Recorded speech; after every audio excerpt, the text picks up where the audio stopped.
Well, thank you very much.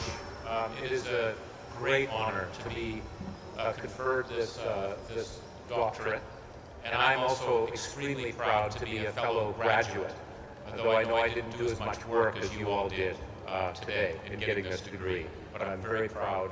And I couldn't be prouder to be with such a distinguished group of people who are here who are also receiving it, Dr. Satyarthi, Dr. Godre, and Dr. Shaw. This has been a huge benefit in learning. I wish I'd learned from them when I started my career. I think I would have done a lot better through it. But I want to particularly thank the Chauhan family, the founder, for what you've built and what you can clearly see it's a family-driven organization for what you built, because like others have said, I think education is the ultimate force that we have for change and for good in the world. I always remember in Japan, there's a saying, when you want to get to the root cause of an issue as to what's driving something, you ask yourself why 5 times. Why? And at the bottom of that curve, in my view, is education. Education is actually what drives everything in where we are. So I think there is no nobler cause than what you've done to establish such a place of higher learning and do it globally in such a way. So thank you and congratulations. I wanted to say just a couple of things briefly. The first is, and this is to the graduates, and I would say this. One is, I'm jealous of you. I'm jealous because of the university that you've been educated in, but also the time that you're living in. Because this next 20 to 30 years, in my view, are going to be some of the most exciting in human history. And that's a pretty crazy thing for someone like me to say. As I say, in 300 years I won't be here, so you won't know if I was right or wrong. But what I will say is that the changes that are underway in the world are profound. And India is very much in the center of that. How we transform and move forward over the next 20 to 30 years, in my view, is largely going to be determined by how we do it in India. Not only because of the significance of India, but because of the role modeling for the rest of the world. And I say that because when you look at the underlying forces that are going on in the world today, they center in this part of the world. One, we have a huge economic power shift that is moving to Asia. I said this last night, I said this before. When you looked at the center of the Earth 2,000 years ago, in the year 0, if you tried to balance the Earth on a piece of paper in terms of where the GDP was, it was actually somewhere north of Delhi. That literally was where the center was in terms of GDP. And over a 2,000-year period, that moved to Iceland, right? As the United States and Europe moved on, it moved to Iceland. That became the center. And what's going to happen, basically, and what has been happening over the last 30 years and over the next 25 years, is we're going to go right back to where we started, and the center being a little bit north of Delhi, though that economy will be much more significant. So you are in the center of the world.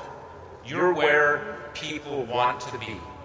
And when I speak to recruiting classes, I do it every week, and I say to people, what's some advice that you'd give me as someone thinking about the role I want to play in the world? And you can check it on what I say. I said, you need to go to 2 places.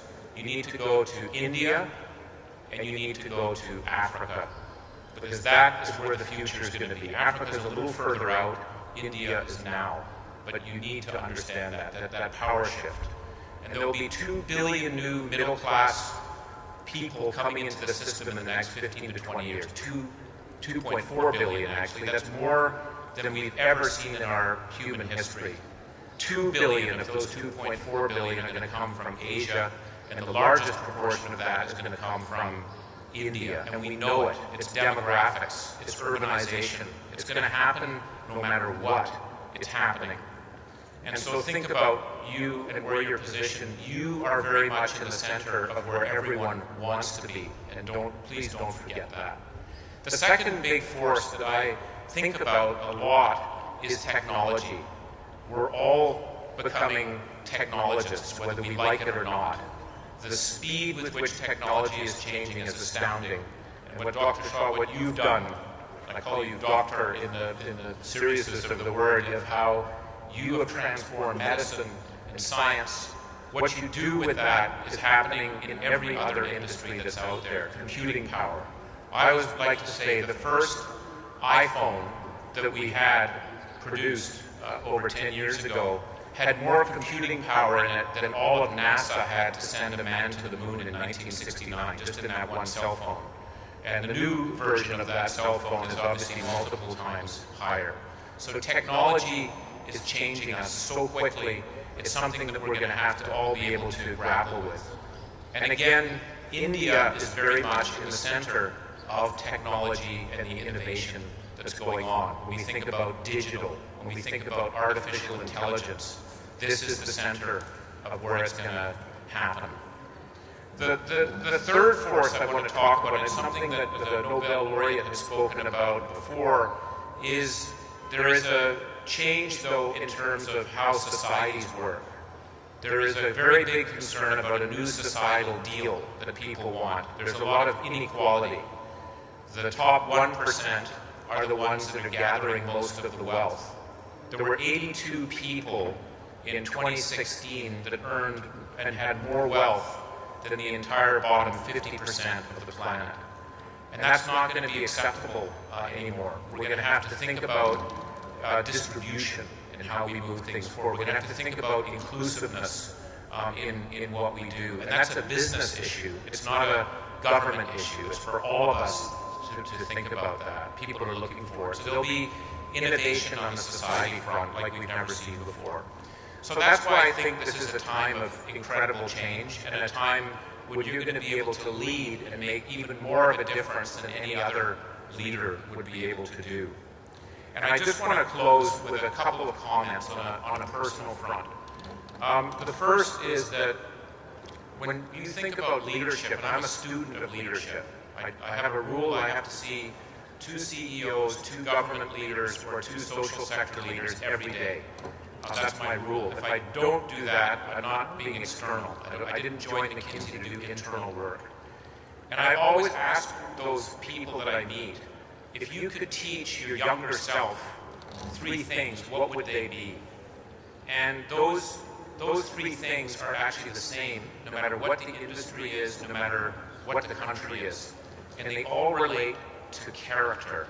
They relate to the character of the individual, who you are versus what you know. And a couple of things were commented earlier here before. And the first one I would just say is around purpose. Purpose and ambition. The founder said this, and I wrote that down 6 times when he said it. You need to be ambitious. That doesn't mean be arrogant. Sometimes McKinsey is arrogant. We're not meant to be. What we all want to be is ambitious. You are all privileged to have been taught. You are a distinctive and distinguished group of people. It beholdens you to be ambitious, but be ambitious in your own way. That can be in the social sector, the public sector, or the private sector, but it's very important to have purpose and to aim high. If you don't aim high, I don't know who's going to do it for you. And again, you have every right to aim as high as you want on it. So I hope you will be ambitious. The second comment I would say is you need to be resilient. Every single person who has had some success in their career can talk to many, many more examples of failure. I have had many, many failures in my career, and I will have many, many going forward. But the important thing is you pick yourself back up.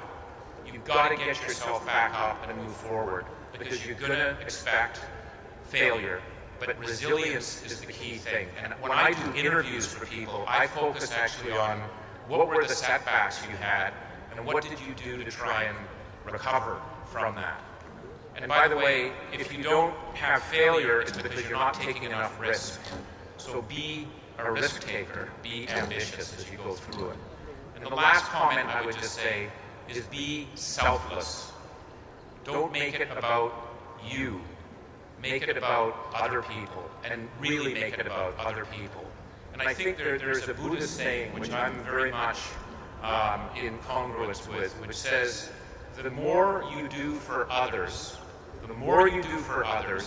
without expecting to get anything back. You cannot expect to get anything back, the more you will receive. And that's a way of life I think we should all think about. Give, be a giver.